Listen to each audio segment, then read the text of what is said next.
Subscribe now and press the bell icon. Never miss an update.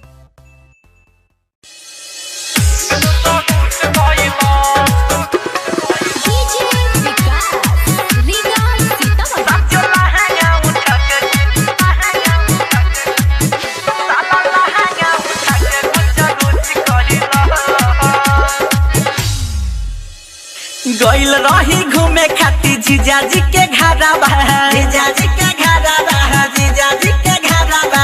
कोई बेले घाट बड़ी दीदी के देवरवा, दीदी के देवरवा रे दीदी के देवरवा। संघवा में बड़ी लुचा लुच कइलस, हमर लहंगा उठा के गुचा गुच कइलस। सचो लहंगा उठा के गुचा गुच कइलस, सचो लहंगा उठा के गुचा गुच कइलस। पहले फूच फूच कइलस तब गुच गुच कइलस रे। हमर लहंगा उठा के गुचा गुच कइलस, हमर लहंगा उठा के गुचा गुच कइलस।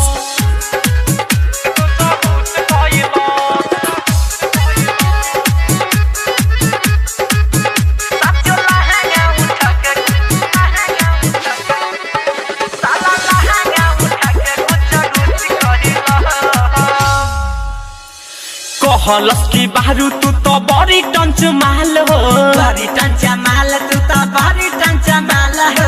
ऊपर बाधा माल नीचे पूरा बाबा बाल हो, पूरा बाबा बाल नीचे पूरा बाबा बाल हो। पहिले उ साला कुछ कुछ धइलस, हमर लहंगा उठा के घुच घुच कइलस, हमर लहंगा उठा के गुच गुच कइलस।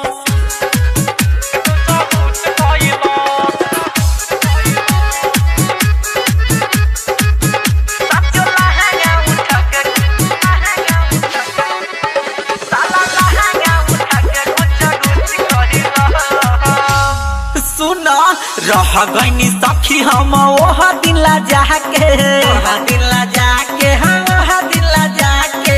मजा खूबे मरल सु हमें पजिया के, हमें पजिया के, हमें पजिया के। देहिया पर चढ़ी हुच हुच कइलस, हमर लहंगा उठा के गुच गुच कइलस, हमर लहंगा उठा के खुच खुच कइलस।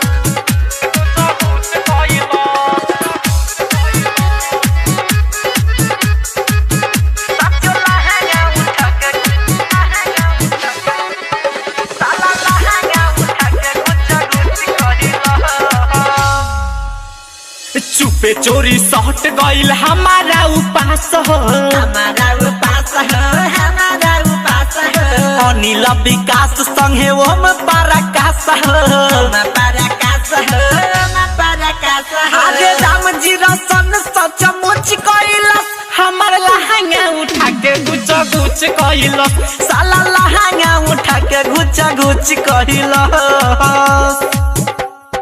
बागायत्री रिकॉर्डिंग स्टूडियो राजापुर सोनी बाजार सीतामढ़ी बिहार।